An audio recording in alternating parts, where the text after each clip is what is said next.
Hey everybody, welcome to the channel. If you are new, thank you for checking us out. Please consider hitting that subscribe button below, share it on your social media, check us out over on Facebook and Instagram. If you are coming back, thank you very much for your support. We are working on the 52 Chevy today. Behind me are two front fenders. I'm going to get those in primer. And if you have not checked out the rest of this build, or rebuild I should say, go ahead and click wherever that little card is up there, and it'll bring you back to the playlist for the entire process.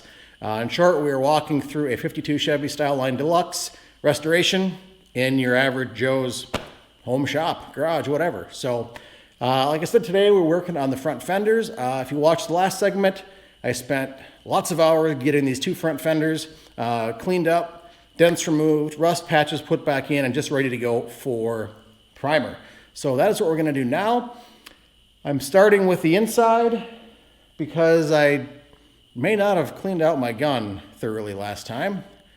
Probably got distracted by kids or something. So I want to make sure the gun is usable. If not, throw it in the garbage, grab a new one, and game on. So we're going to go ahead and get our Nissan Select Prime 2K mixed up. We're doing the DTM direct to metal. We've got the other side of the car, or other side of the fender, is bare metal except for the filler or skim. And we want to make sure we get a good bond to that bare metal before we put down our paint. So that's where we get a couple layers of primer in, block sand it, skim coat where needed. But I know outside of a few areas we should be pretty good for body work and shouldn't need a whole lot of finish work since we've got 10, 12 hours in the driver's side fender alone. Passenger fender was really good. Only needed a few little touch-ups, but the driver's fender was pretty rough. So let's just go ahead and get to it, mix our primer up, and we will come back and paint.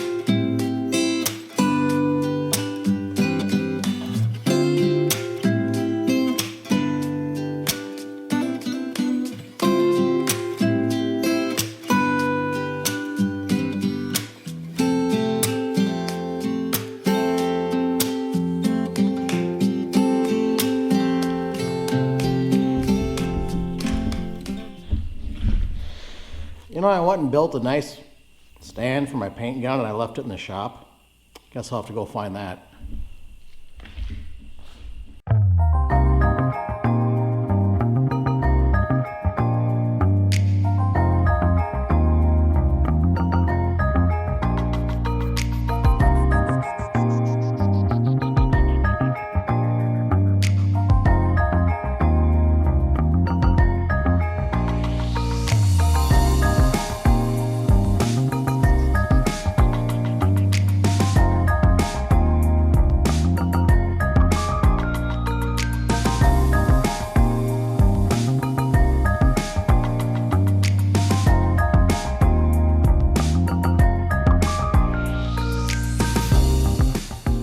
All right, everybody, we're back and pretty much got the area set up to go ahead and get the outside of the doors primed.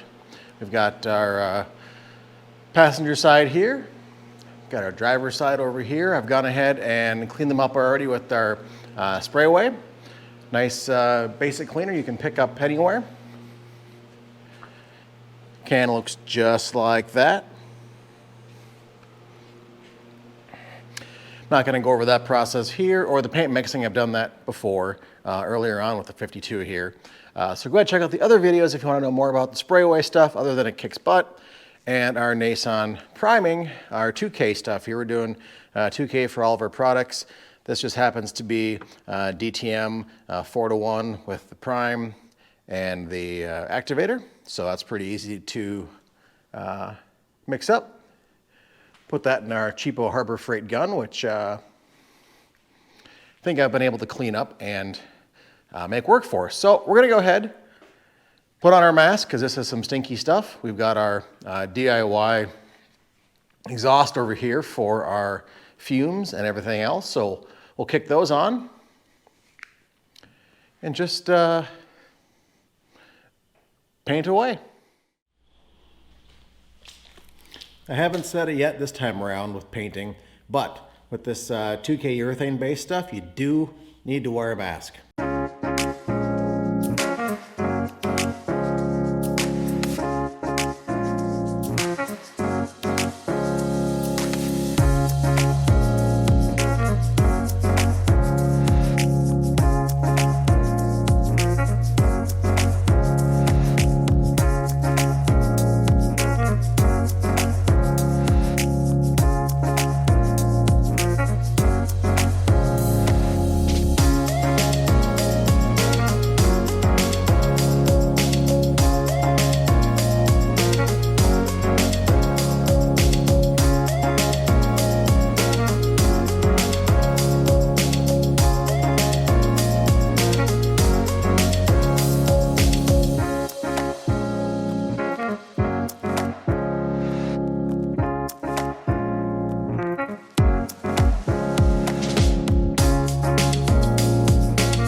Alrighty gang, we got 2 coats of primer down.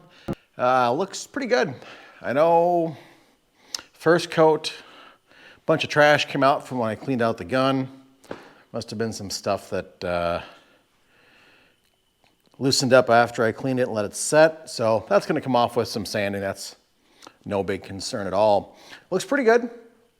I didn't find anything, new dents or holes that I didn't see before. Just again, more trash that I'll have to sand out. Yeah, not worried about it. The big concern I had was starting with my second coat, the air compressor started to just crap out on me. 15 amp compressor, 30 amp breaker, it kept blowing the breaker. So I've got to figure out what's wrong with that before I can continue. But the good part is that I started with the compressor and the reserve tank full at 120 PSI, and I was able to finish the second coat with a little bit of air left in the tank. So nice to have that extra reserve tank for cases like this, I guess. Mainly I got it for sandblasting for some extra reserve, but I guess it came in perfect for tonight for dealing with the compressor that decided not to run. Seemed like a hard start after it was warm. I don't know. I'll check. I'll figure it out. If not, there's always buying a new one, right? Because money grows on trees. Or a printer. I didn't say that. Anyways, we're gonna let this stuff dry overnight.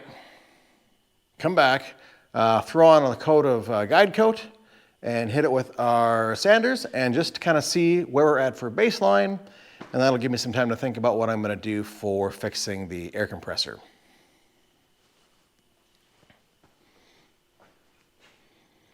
Yeah, otherwise, I think it looks pretty good. One big piece of trash right here. It's even hard to pick up on camera, but right there you go. Otherwise, everything laid down nice and smooth. I'm pretty happy with that. I'm gonna hit it with some 120 and see where that gets us.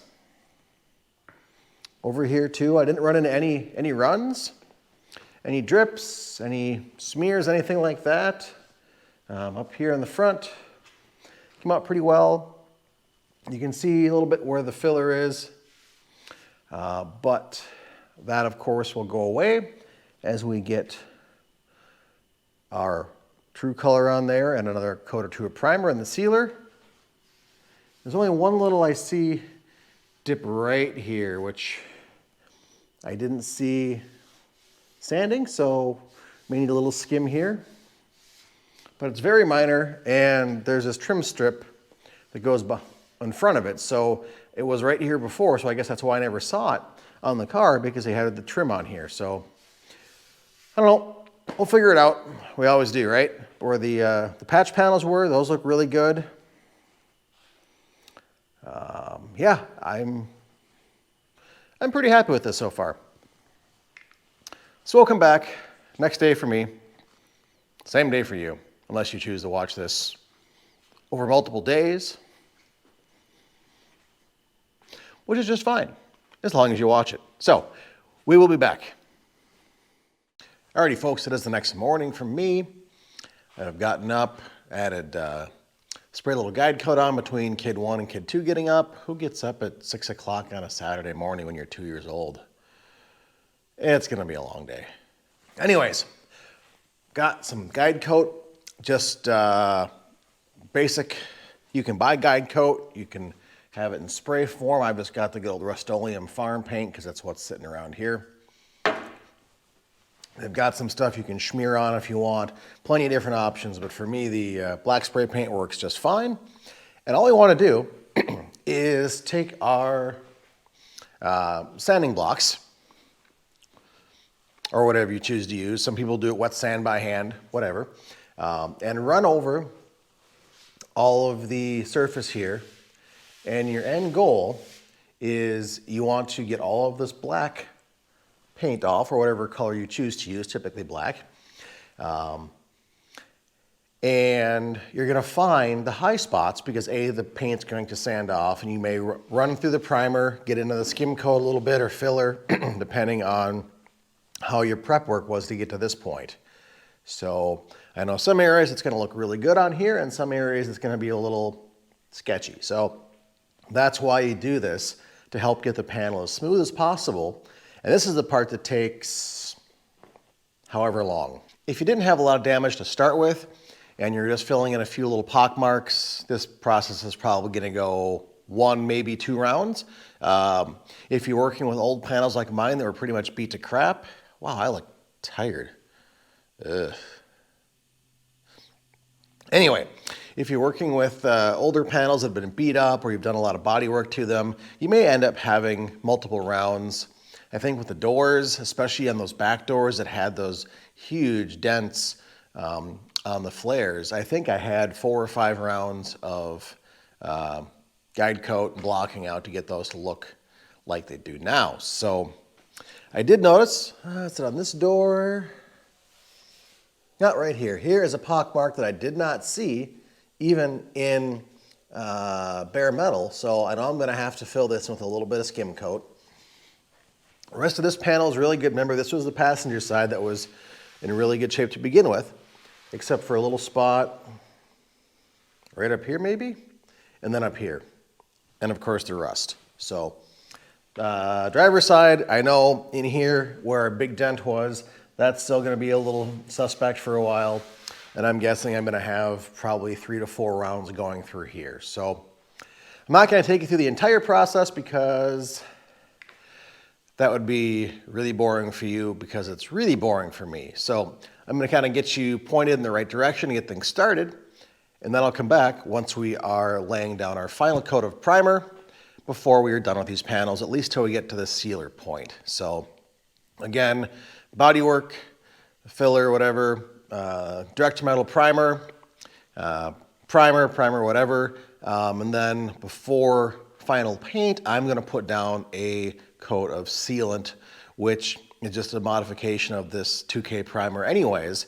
And that's just gonna help with anything wicking through the layers of primer onto the paint, into the paint, so may help prevent any pinholing coming through or anything popping up, just any defects generally that would come through from some poor prep work on my end at this stage. So anything we can do to help this along is going to be beneficial. So go ahead and get started with the guide coat and sit back and watch. Alrighty, so I'm just starting out here with some 120, probably the lowest I want to go here. And I'm just going to run again my crosshatch pattern across the panel. And you'll see this black paint start to come off. Probably see a little filler come through. And that's where we're at.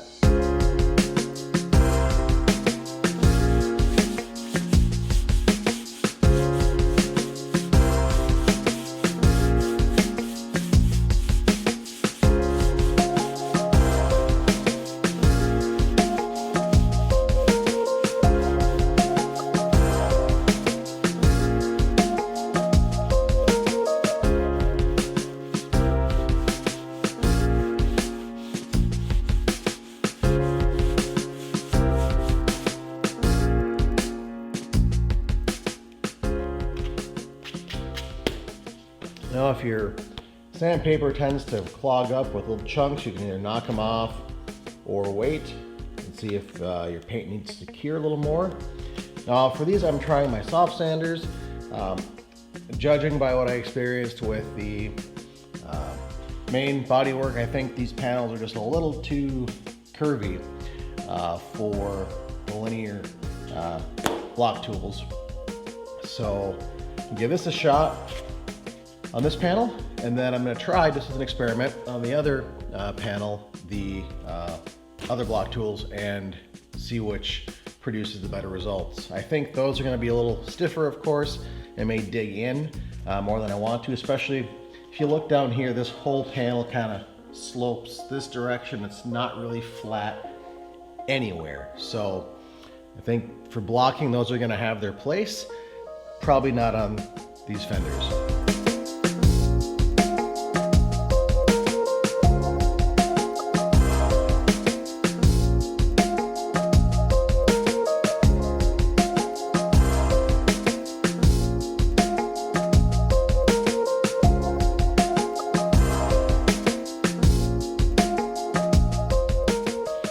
You can already see here where my high spots are, my low spots are, over here.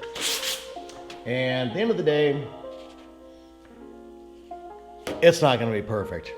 I'm gonna acknowledge that right now, but I'm gonna get it close, and I'm just gonna keep working my way through this panel, and I will come back when we have gotten to our point of putting on some skim or some glaze to kind of fill in these low spots and these imperfections. So I'll let you have some time back while I keep working away at this for a while. Alrighty, well, I went through the first fender here, the driver's side one, and it turned out better than I was actually expecting. Let me show you. So I knew I was gonna have some issues up here. A little high right here, you can see I actually sanded through both layers of primer, wrapped back down to the paint, and a little bit of a low spot here. Same here, a little bit of high spot along here. Over here you can see all the shiny spots to where I went through the primer. And same thing down here a little bit. Darker spots indicate a low area. So pretty much those are the areas I want to come back and hit with just a very, very light layer of glaze. The front here wasn't too bad. Wasn't expecting much there. But you can definitely see the top of the fender here is in far better shape. I didn't sand through anywhere, didn't hit any high spots or low spots. Just a little bit of trash that I hit from the paint gun. So that's gonna be good. I may be able to get this done in 2 rounds. So, but again, we're not gonna rush it. Go ahead and throw some skim coat on here, some glaze, let that dry, come back, round 2, maybe around 3. Then I'll go over there and work on the passenger side. Alrighty, we've gone ahead and gotten some skim coat on, taken care of some block sanding, a couple rounds, and by and large, it looks really good. You know, another one of those things that could keep going and going and going, but at some point you've got to draw a line and move on with the project. So the driver's side, or the passenger fender, only had a few spots to begin with. Went back over here lightly, and right in here looks good. I've got a little piece here to grab, otherwise looks good. You will notice if you are block sanding, you'll know when it's smooth because you'll see a pretty gradual transition from your primer into your filler or your skim, or your bare metal into your primer and your skim. So you can see all these are pretty gradual transitions. If you see any hard, like this could use a little more work. If you see any harder transitions, that might lead to a little bit of a ridge there. Nothing you can feel with your finger, at least I can't, but it might show up in paint depending on what kind of paint, what color you use, like if you did a pearl or metallic or something. Over here, the driver's fender was far worse. And again, you can see example of that transition from the primer into the filler here. And here was a big dip. I'm not sure where I missed this, but I did along the way, and that's pretty well taken care of now. A little spot up here, again, you can see nice gradual transition. And if you remember, this whole line here, all the way over, had a big gouge in it, a big scrape. And that is now gone, and it feels, you know, it came out better than I expected it to. We'll see what it looks like with a couple more coats of primer on. And again, the goal here is to get probably 2 coats of primer on there, maybe a 3rd light coat, otherwise a couple of heavier coats. And that's gonna allow me to keep these things stored away for the time being, because our last step before painting, we're gonna put these back on the car and do a final block sand to make sure I'm not missing anything in their final fitment. Because as you can tell, you know, these panels are pretty flimsy. And they warp around quite a bit. So what I do today on the stand here may not be an accurate representation once it's actually on the vehicle. So that being said, I am still having air compressor problems, but I'm sure you can figure out how to put a few more coats of primer on it. If you can't, just rewind to the beginning of this video. Same wash, rinse, repeat. So when we come back, hopefully we're going to be working on those rear rocker panels on the body itself. Put all the rest of these panels away. I guess I do have the trunk to go over. I do have the hood halves to go over. But those were in really good shape to begin with. I shouldn't have a whole lot of work to do on those. The hood, I think, had one little pock in it, and the trunk also, I think, was really, really clean. So we don't have much to do there, but I do know body does have, or what's left of the body, the shell, does have some work on it, especially back by those tail lights. And then, of course, we have the tears over the rear wheel wells. So we've got those to take care of. The wheel skirts are done. The doors are done. The roof is in good shape. So just kind of working on the back half of the car because, well, the front half of the car is up here.